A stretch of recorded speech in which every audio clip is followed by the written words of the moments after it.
Thank you, Michael. Hey, Matt, how's it going? How are you? Good, good. I just want to ask what this week is like because it's so unusual in that normally when you have a tournament, it's really quick and quick turnarounds and trying to figure everything out. But now with this whole week in between games where you can kind of reset, how does it kind of change the pacing and how you kind of handle a tournament like this?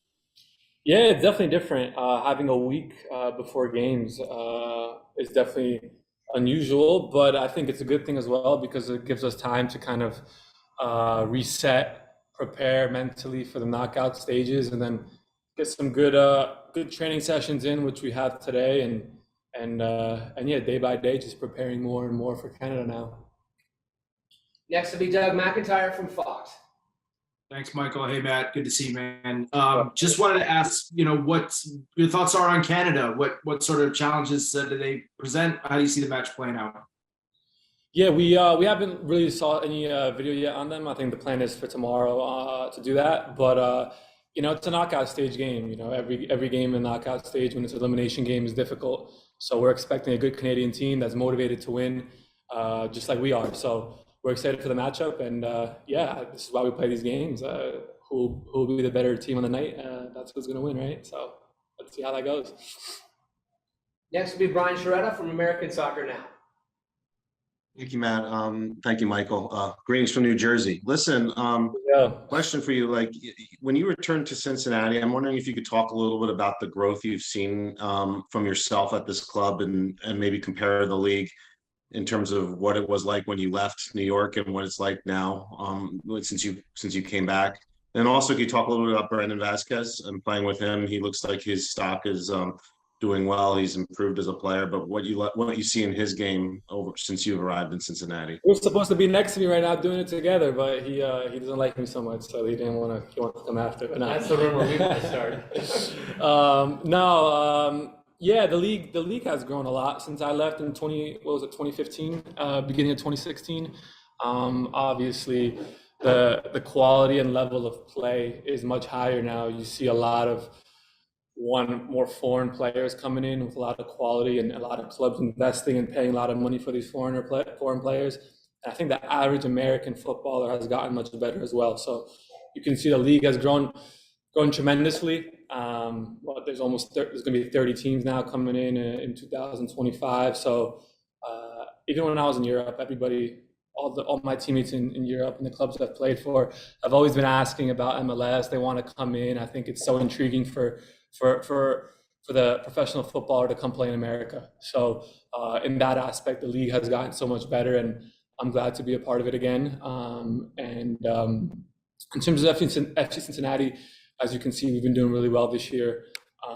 We've been able to find a good balance with the team and all the players, and I think that we have a really good chance of doing something special this year. So long may it continue. We've added some new players as well, so excited about that. And then for Brandon, I think since I got in there, August of 2022, I didn't really know much about Brandon, but he's obviously shown a great goal scoring threat. He does a lot of good things off the ball that some people don't even notice. For strikers, everybody looks at goals. How many goals are we scoring? What are my stats? Have I scored in back-to-back games or consecutive games? But he does a lot of stuff off the ball that is really important. He holds up the ball really well. He makes those runs in the channel. He defends really well. He's a presence. He's physical. So he's like a total package. So, for FCC, we're grateful to have him. And then obviously, me and him were able this past year get a lot closer. And now being with the national team, we spend every day together. So we became closer friends as well. So now him being a part of the U.S. is nice as well, and he deserves it. So big credit to him. He keeps developing. He's still fairly young. He's getting older, but compared to me, he's fairly young. So he has a lot more to grow and a lot more to improve. So his future is very, very bright. We'll go to Pat Brennan from the Cincinnati Enquirer. Michael, thanks a lot. Can you guys hear me okay? Mm-hmm. Yeah. All right. Matt, you doing all right? How are you, bro? Long time. Good, man. Good to talk to you. I wonder, Pat Noonan and Alvaro were previewing the Charlotte match today out in Milford, and Pat said that he planned on going to the game, your game, on Sunday night.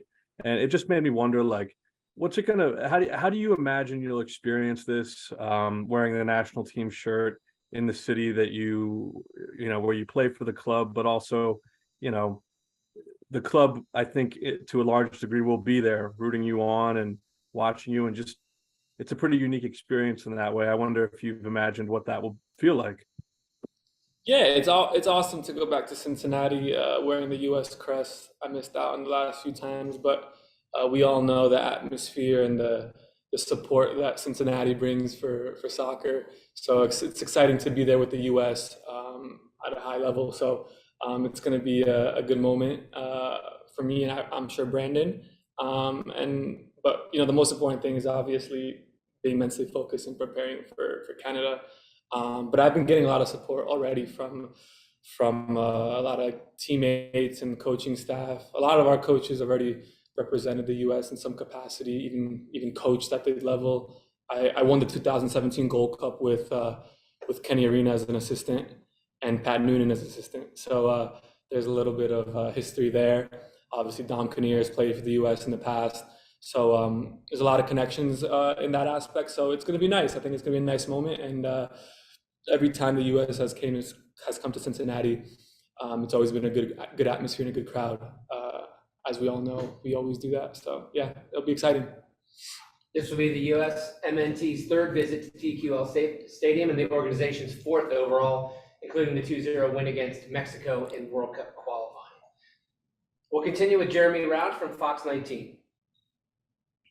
Matt, certainly I know you've been able to wear USA plenty of times. You talked about coming back to Cincinnati, but just how much pride do you take in the ability to do that and to do that in Cincinnati in this kind of special event on Sunday? Yeah, it's nice. Of course, playing for the U.S. is always the highest honor and highest privilege, and to come to a stadium where you basically can call it home now is definitely special. So it's an exciting moment, and I'm happy about it, and I think that it's going to be a great game and a great atmosphere, and hopefully we got to make sure that we get the W and move on. We'll go to Seth Vertelny from USA Today. Thanks, Michael. Thanks for the time, Matt. You've been pretty open in the past that your relationship with Greg Berhalter hasn't always been what you had hoped for. I think the phrase that you used was, "We haven't always seen eye to eye." So I'm wondering now that Greg's back, if you have had the chance to speak with him, if you're planning on speaking with him, and just like what your hopes are for that relationship moving forward as you hope to get more call-ups once Greg comes back in. Yeah, no, I haven't spoken to him since right before the World Cup when he called me. But yeah, the past is the past. You know, at the end of the day, nobody really cares about what happened in the past.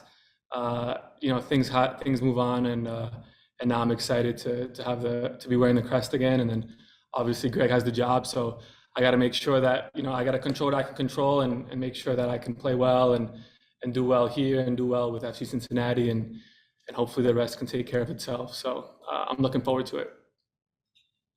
Next will be Hector Lazzari. Thanks, Mike. Hi, Matt. Hector Lazzari from Color Sports in Mexico City.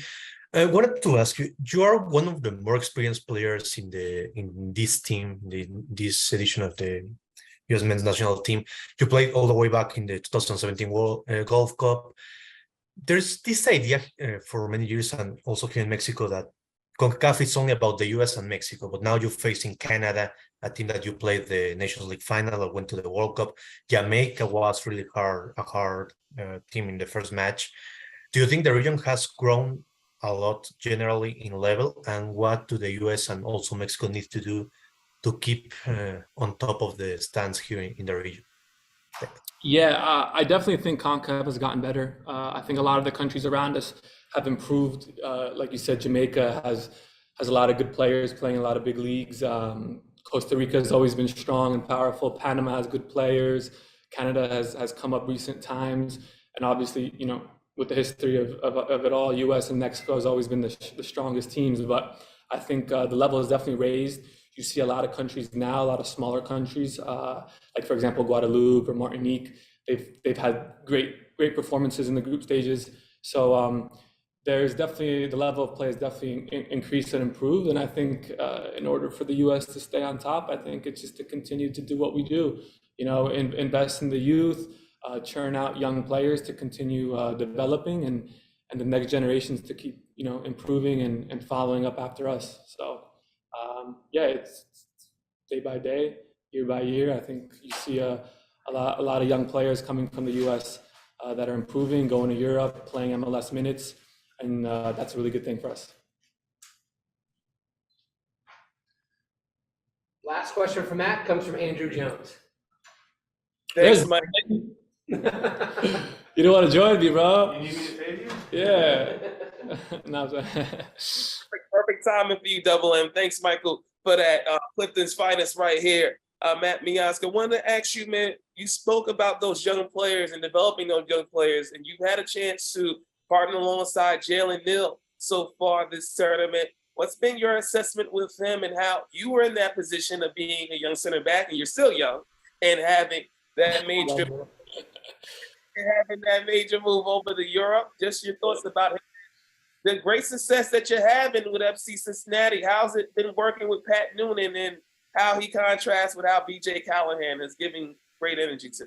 Yeah, Jalen's situation reminds me of myself. I think he's 19, 20. I was 19, 20 playing for Red Bull back in 2015. So it's kind of it's not really often where you have a lot of young center backs playing at a young age. So that kind of reminds me, a young American center back, and he's done really well. He has a lot of good traits. So I'm happy to see, another young defender coming up through the ranks, because it's always important for the U.S. in general. So fair play to him. And with Pat's been amazing. Pat's been really good. He's obviously been a player, so I think he does a really good job about managing the locker room and all the personalities on our team, which is really important for us to be successful. And obviously you can see with our results and the way we're playing, we're a very dynamic and exciting team. And I think he's done a really good job, as well as the coaching staff around him, to kind of bring out the best in us and have that balance and to keep pushing forward. So we're in a good moment, a good situation right now with FCC, and long may it continue.